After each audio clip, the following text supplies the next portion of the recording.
I'm summoning a coven to walk the witch's road. We gotta get our powers back. As the second episode of Agatha All Along comes to an end, the new coven of the title heroine starts traveling down the witch's road, posing a number of questions. In typical WandaVision form, Agatha Harkness opens Agatha All Along alone in her hex, viewing herself as an experienced investigator.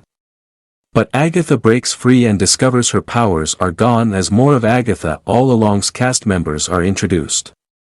The witches of Agatha All Over organize into a makeshift coven and embark on a journey over the witch's road in an attempt to reclaim them. The main site of Agatha All Along, a magical realm utilized to recover something magic users are badly lacking at the conclusion, is the witch's road. This missing piece most likely relates to Joe Locke's teen in Agatha All Along's enigmatic charmed past. The witch's road, however, is Agatha's means of regaining her abilities in the face of Rio Vidal, played by Aubrey Plaza, threatening to take her life. The scene is set for a frightening season of Marvel TV when the young coven walks the witch's road without shoes at the end of Agatha All Along Episode 2, On the Witch's Road. Why do the witches remove their shoes? The mystical new realm needs the witches to connect. The major characters of Agatha's coven descend the spiral staircase that leads to the witch's road as Agatha All Along Episode 2 comes to a close. The coven looks about for a little while before setting out along the witch's road. But before they did, one of the scene's more intriguing details was how the characters took off their shoes. Of course, people wonder why the coven must go barefoot before starting their adventure. Interestingly, the answer to this question is found in the end credit sequence of Agatha All Along. Behind the credit for series creator Jack Schaefer, a passage can be found explaining why witches remove their shoes when embarking down the witch's road. Ye shall remove your shoes before touching the hallowed ground. In order to connect to the power of the earth, you must touch your feet to the soil and channel her divine magic through you. There must be nothing in between, no rubber, or wood, not a soul, just your soul. Though it bears some parallels to actual paganism-related religious activities, this is an invention for Agatha All Along. A major component of paganism is a deep respect for the natural world. Many adherents of this faith go outside barefoot in order to enhance their relationship with it. This practice, the witches going barefoot along the witch's road to connect with the power of the surrounding realm, probably served as the inspiration for Agatha All Along. Being Agatha All Along's main site on Witch's Road is really thrilling for a number of reasons, chief among them being its significance and symbolism within the Marvel Universe.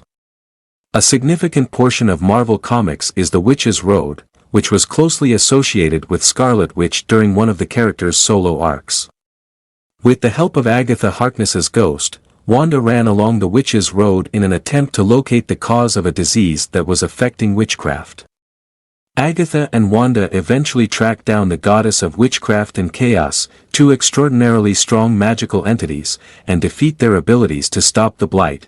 The Witch's Road is a place rich in symbolism, even without reference to its role in Marvel Comics.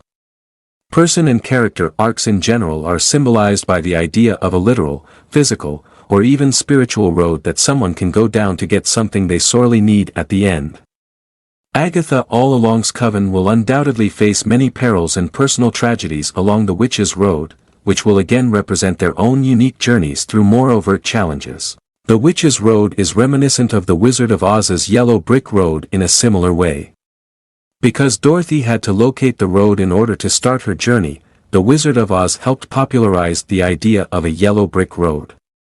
Naturally, the premise that neither of the two paths leads to what many predict at the conclusion prompts analogies to Agatha All Along's Witch's Road.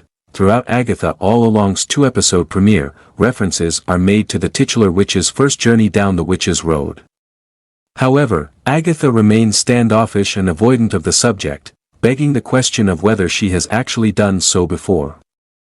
Based on what has been provided thus far, it seems as though Agatha has not walked the Witch's Road before. The first hint of this comes from the musical sequence near the end of Episode 2. It is revealed that Agatha intended to provoke the other witches into attacking her in order to test if her magic would be restored, therefore she does not appear shocked and the ritual fails to open the door to the Witch's Road instantaneously. After that, Agatha appears to be particularly surprised when the portal in her basement opens, and she appears even more stunned when the door closes behind her. This is supported by Kathryn Hahn's portrayal, in which the actress gives Agatha a sense of surprise, amazement, horror, and terror upon first seeing the Witch's Road, which is concealed under a calm, unperturbed facade. The variety of animals Agatha all along sees trailing her is one of the show's most fascinating features. Agatha's occasional fits of terror are accompanied by these animals and menacing music. Agatha's animal followers are the other incarnations of the main antagonists of the program, Agatha all along Salem 7, who range from a rat in a mall to a coyote on the streets of Westview. The Salem 7 are also capable of shape-shifting in Marvel Comics. The idea is the same even though the MCU modifies a bit what the 7 can transform into. The Salem 7 announce their arrival to Agatha in Agatha All Along Episode 2, using their animal forms to warn her of their impending arrival. In a prospective Agatha All Along Season 2, the Salem 7 may have a closer bond with Agatha, raising the possibility of a program continuation via subsequent generations and adding to the intrigue. Despite the Salem 7 being introduced as the primary villains of Agatha All Along, it is not outlined why they are after Agatha. It is mentioned that the many witches Agatha wronged before WandaVision would seek her out now that she is free of Wanda's hex. Yet the Salem 7 remains an enigma. The Salem 7 could be linked to Agatha Harkness' MCU backstory, as she was shown to be part of a witch coven during the Salem witch trials of the 1600s. Interestingly, Agatha is depicted being sued by her coven for using evil magic in the flashbacks to these events that occurred during WandaVision. 7 of the coven's witches are seen blasting Agatha as she drains their energies as she is destroyed. These same 7 witches may be the ones behind the MCU's Salem 7, who are now seeking retribution against Agatha. Beyond that, the Salem 7 could link to Marvel Comics. In the comics, the Salem 7 are the grandchildren of Agatha Harkness, the children of her son, Marvel Comics' Nicholas Scratch. Hints towards Nicholas Scratch are found in Agatha All Along via her rabbit, Senor Scratch, and the hints at her having a child in Wanda's hex. If Nicholas Scratch is retconned as a character to have existed, it could be revealed that the Salem 7 are his children and have a much closer, familial link to Agatha than first thought. Who the Green Witch of the Coven was intended to be is the last big mystery of Agatha All Along Episode 2. The Coven requires a Green Witch to walk the Witch's Road, however it is unclear exactly what that means at this point. Agatha was aware of Lilia Calderu's use of a black heart as a symbol for the Coven's Green Witch, but she chose to ignore it. It turns out that the black heart was probably alluding to one of the main reasons for Agatha All Along's favorable ratings. It's reasonable to believe that the black heart alludes to Rio Vidal, played by Aubrey Plaza, based on the first 2 episodes of Agatha All Along.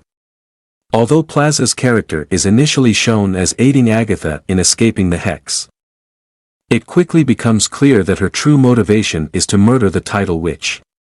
Although there is obvious animosity between the two, there is also an underlying tension that seems amorous or sexual. Rio Vidal's comeback and the significance of a black heart in Agatha All Along could be explained if the two are ex-partners.